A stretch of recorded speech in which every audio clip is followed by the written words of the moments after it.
I'm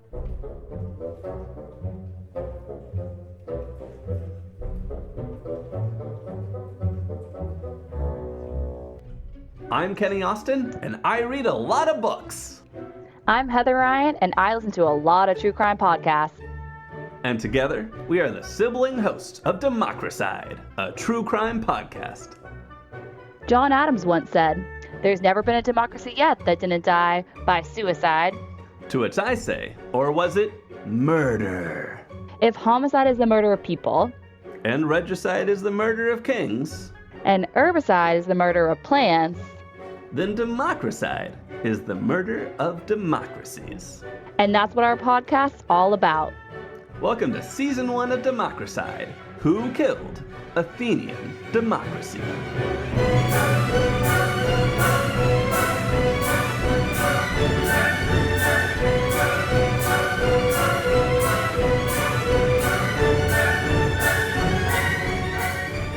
Who is the scariest boss you can imagine? Someone you would be afraid to work for because you'd be terrified of what they would do to you if you ever failed in a task. Walter White. Walter White. Okay, Walter White. So now, let's say that Walter White's your boss, you ask him for a ton of resources to do something, and then you totally fail. Oh my God, it's what you feared. What would you do next? What would you do? Oh my God, I would absolutely run away. You'd run away. Because he would like kill me in a vat of like acid or something. He probably would. And no one would know because he's a mad scientist that could totally cover it up. And bad news bears. Running away is a good idea. Our story is really going to take off because somebody is not going to run away. Yeah. Brave. Okay, so there was a Greek governor living in the Persian Empire named Aristigoras. We'll call it. Oh, sure. That's Mr. fine. A. And he asked the Persian emperor, the king of kings, our Mr. White, this guy did not take over the empire by being nice. He is scary. He asks Mr. White for a bunch of money and ships on the promise that he will use that investment to capture the Greek island of Naxos and expand the Persian Empire. Like, Mr. Emperor, I'm your humble Greek servant. Give me some ships of money and I'll capture this island for you. Wow, so this guy was Yeah. like a little delusional, I'd say. A little Delulu. Yes. He's on the Delulu spectrum for sure. Oh, just wait. The King of Kings gave him all that wealth to capture Naxos, and Aristigoras failed. But instead of running away, he took a different approach.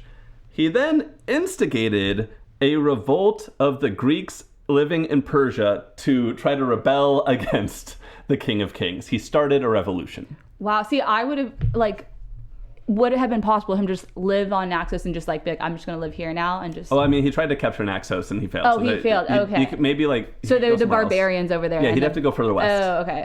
Yeah, which would have been a better idea.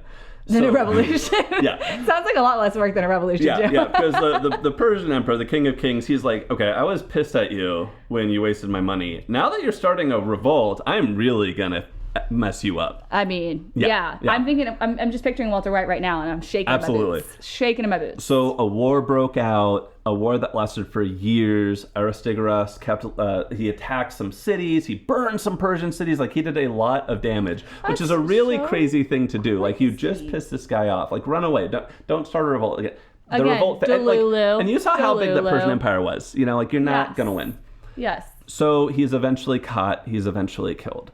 And the King of Kings, he starts looking down his kill list of all the people from this conflict. The kill list. Oh boy. Yeah, he's like, scratch off Aristigoras' name. He's just scratching off the names of cities and people who opposed him. And that's when he gets to Athens. Athens had sent 20 boats to help the rebels. And so the King of Kings decreed Athens must burn. You cannot support or revolt against me and think you're going to get off scot-free. I am going to kill you. I mean, what are these people thinking? I know. Exactly. So Some in Athens had thought that this war could be great. They thought their city could be great. And here's the people of Athens are thinking. They're like, our city, democracy is working good. We're starting to get a lot of wealth. We're really good at trading with people. We could be great. But the thing is, you can't just declare yourself great. You can't just be like, we're the greatest city in the world. I declare myself great all the time. And this is why that doesn't work. No, you know how you become the boxing world champ? You don't just say I'm the boxing world champ. You beat the current world champ. And that's why some in Athens had sent those boats to pick that fight with Persia. You gotta knock off the big guy to be the big guy yourself. Okay. Yeah. But now that the Persian army was marching on Athens, holy smokes, that looked like a big mistake. A huge army is coming. Athens cannot fight it alone. So Athens calls on the aid of the other Greek states. All those other tables in the cafeteria. It's like, come do what? They give like a really nerdy speech, but it's somehow inspiring, and they get all Everyone comes together? Everyone comes together, and they fight a battle at a place east of Athens, and they shockingly defeat the Persian army. And when they defeat the Persian army, they send a messenger back to Athens to let them know what happened. The messenger runs as fast as he can for 26 miles. Wait. Yeah? Is that where the marathon That's comes where the marathon comes from. Baby, it was the Battle of Marathon. Yeah. Sitting at the nerd table now. Look at you. He's at the nerd table now. Wow. There you go. So this is the Battle of Marathon. You defeated the Persians. Holy smokes happens. Everyone's like, that's amazing. And Athens starts feeling even more important and even Love bigger. Love that for them. Yeah. Love that for them. Love that. Absolutely. Now, so Athens now thinks it's the best. Well, first off, what do you think they learned from this? What do you think Athens would learn from this? They ticked I think they're off the king feeling of really kings. confident. I think that they're like, their ego is probably really boosted. They're like, look how badass we are. We can do this. We can do anything. Yeah. I mean, they're like on top of the world at this point. Do you think that at all, thinking like, thank goodness all these other Greek city-states helped us out? Like, oh, we wouldn't have won this without all the other lunch tables? Or... one would hope. But I have a sneaking suspicion you're going to tell me no. Absolutely not. Athens is like, we did that. Yeah. Whoa, we don't need no alliance. We're the best. And they thought the fight with Persia was over, except for our second hero of the hour. That's right. Are you ready for Themistocles? What? Come again? We're going to call it Themistocles. Here's how would you pronounce that name? Themistocles. Yeah, Themistocles. We'll go with Themistocles. We'll go with Themistocles. Yeah, right. I'm on board. Here's Themistocles. How's he look? What do you think? Yeah, all these men and like their great hair. Like this is really impressive, right? Yeah. And he's wearing a bit of a military helmet on top of his head too. I feel like that's the Greek version of the beanie, That's the Greek version of the PNW beanie. All right. So Heather's like, these basically were all Seattleites. Big beards, little armored beanies. Maybe, like I feel like that would work in Seattle too. Maybe he's about to go snowboarding. He's like... he's probably up on Mount Olympus. Yeah. We got the Olympic Peninsula here. See? We got it. Yes. We got it. Okay. This all works together very well. Themistocles was a populist who showed that the key to power in a democracy is totally different than the key to power in a tyranny. He really appeals to the poor and plays to the masses to get their support. And he uses those tools. Remember ostracism? Yes. He had one big rival. He convinced the people of Athens to ostracize his rival. So he has his main rival for influence, kicked out of town for 10 years. Love that. Gives him, more power. And here's the cool lucky thing for Athens. Around this time, Athens discovers a giant silver mine near the city. Ooh, a ton of silver, a ton of wealth.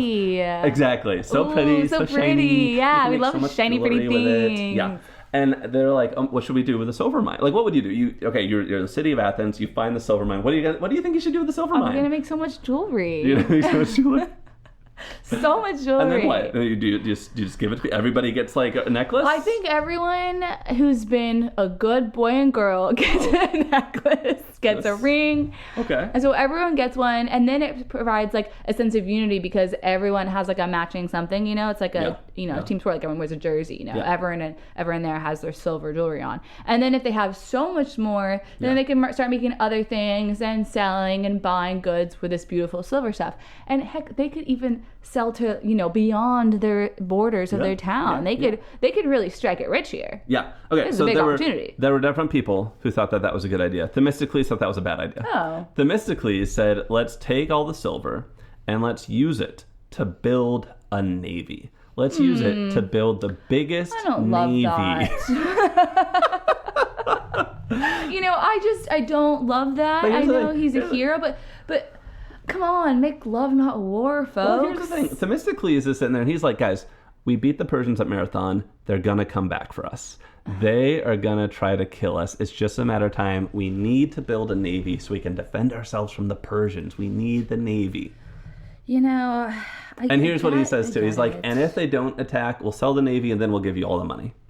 Well, that seems fair. Okay, so you're in. That seems logical. Yeah. Okay, so he manages to build the navy, and then, sure enough, the Persians come back.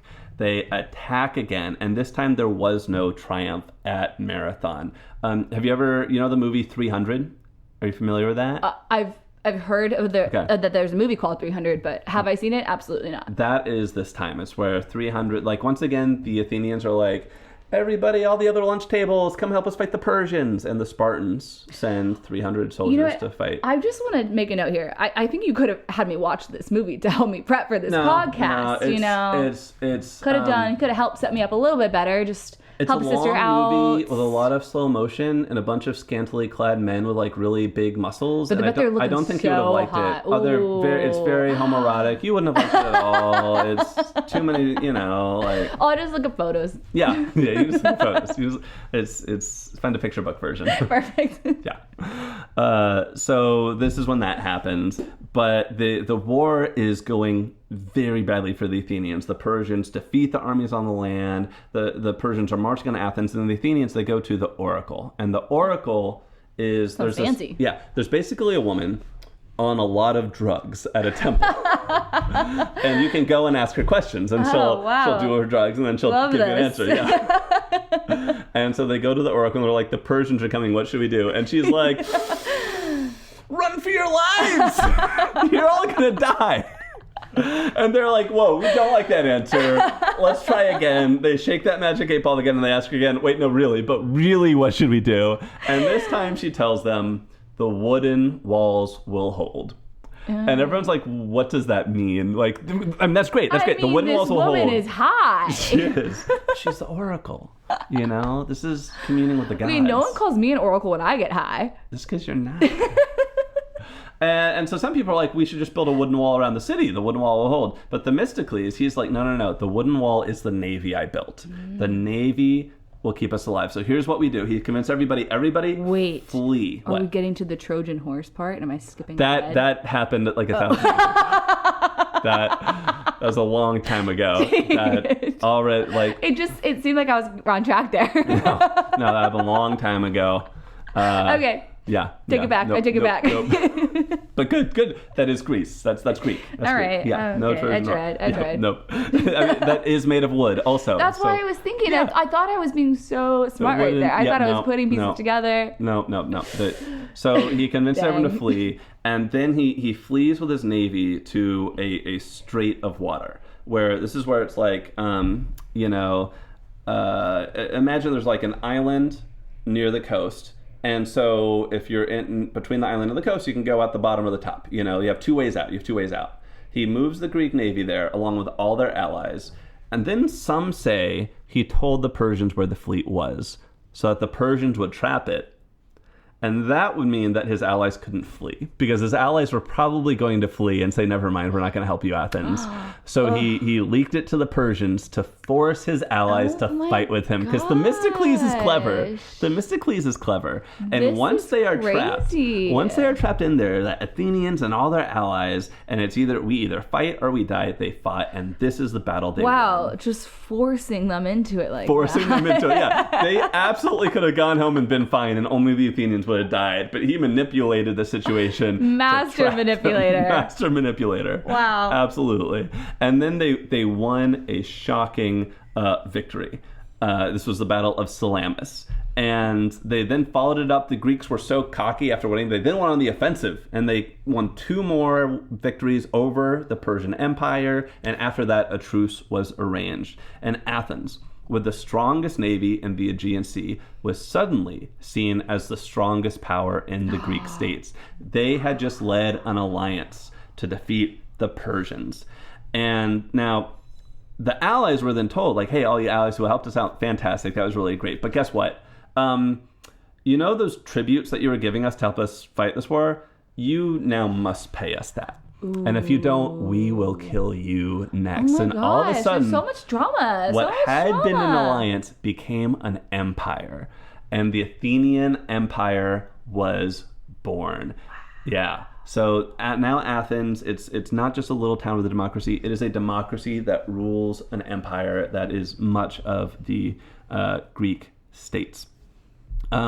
Now, the victory, it also changed Athens' democracy, because navies require a lot of commoners, thousands of commoners to man. They aren't like armies. Like back then, when you had an army, the rich people were the ones who could afford like armor and nice weapons, and so they had way more influence in an army. But a navy, like everybody's equal on a boat, everybody's just pulling the oar. So it gives the commoners a lot of power, and so those commoners were able to demand something for their efforts, and the Athenians gave it to them with even more radical democratic reform. So more people were allowed to vote. Okay. Now it was only male citizens, no women, no slaves, no non-Athenians. Hold on, wait, let me just... Yeah. Wait. Yeah. What? Yeah, I know. I mean, this story is just... Yeah. It was getting good and interesting. I know. The women are allowed... I'm sorry. Wait, but... Now, there were some philosophers who teased with the idea maybe we should let women vote, but they didn't. Yeah. Ugh. You became a voter. I roll. You became a voter when your dad brought you to the local political club and formally announced, this is my son. Therefore, I'm an Athenian, they're an Athenian because they're my son, and they can now vote in their Okay, but let me just make a comment here that they're Athenian from Athens, which is named after a female Greek god. Great point. So what's going on? You should travel back in time and make that point. Yes, right? Come on, women power. Let's go. The goddess of knowledge, and we're not letting the women vote. Yeah. Hello. God. It's a good question. These men, man. Yeah. So, the audacity. So it's a more radical democracy. Every year, 500 citizens would form an assembly that wrote new laws, and then all Athenians would vote on those proposed laws. This is the democracy that built the Parthenon. It built an empire. It raised many of Greece's most famous thinkers like Socrates, Plato, Aristotle. They even built some crazy cool inventions. Like check this out. They had what they called an automaton that could An automaton, which sounds like a robot or something that could pour wine for you. And what it looked like is, imagine a statue of a person with one hand held out flat in front of them, and in the other hand was a wine pitcher. And if you put a glass in the hand held flat in front of them, it would lower that hand, and there were ropes inside the statue that would make the wine pour into your cup, and then you left it. Yeah. So wait, that's amazing. Isn't that cool? Oh my gosh, can I get one of those at my house? You can try. Make it yourself. Build it yourself. Okay, well, once we get a fan base, maybe I'll have a super fan who wants to make me one. Someone will make you one. An Athenian automaton that pours wine. Yeah! So they had really good mastery of engineering and some basic physics, and they can make cool inventions like that. They also had this one thing, I thought this was cool. They built temples where there's a big fire pit out front. And underneath the fire pit, buried in the ground, was a big chamber that had air and water in it. Okay, but it didn't intersect that tunnel where that guy was buried. No. Okay. That was a close call. That could have found bodies while digging these things because there was murder everywhere. Yeah. But no. And so if you offered a sacrifice at the temple and you put a goat or something, you lit a fire in front of the big doors for the temple, that would create a lot of heat. And that heat would cause the air in the tank underneath the fire to expand, and that would push the water through a hydraulic system that would open the doors of the temple. So if you lit a fire, it would look like the gods were opening the door to accept your sacrifice. No freaking way. Yeah. They built a lot of cool stuff. Wait, that is so badass. Yeah. Oh my god! So there's no electricity, there's no like antiseptic, there's no medicine, but there's a lot of cool stuff like that this. That is so cool. Yeah. I mean, wow, it's making me really feel bad about like not inventing like just anything at all. Anything at all. What have I done? I've done nothing. I've done nothing. So this is the but kind props of to stuff. them. Props to them. So, mad respects. Mad respects. So the Athenian Empire, it is the most powerful city in Greece. It's even the Persians aren't really messing with them anymore. There are all these islands, all these territories that pay them tribute every year to help them maintain their big navy. And they build a big wall around their city so that they can't be attacked. But there was one Greek city that thought it, not Athens, should rule the Greeks. And in our next episode, they will take their best shot.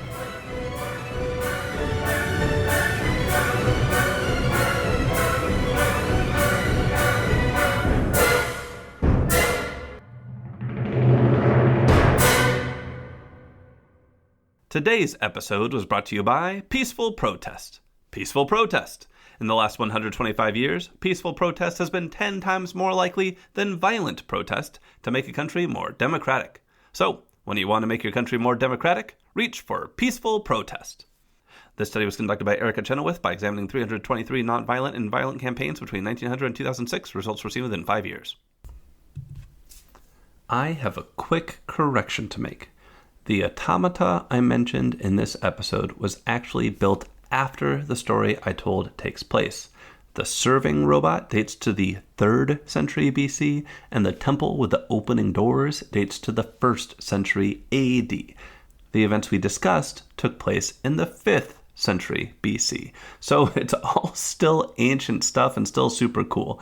It just doesn't take place during our story. If you are ever in Athens, check out the Museum of Ancient Greek Technology for exhibits on all sorts of cool ancient Greek technology.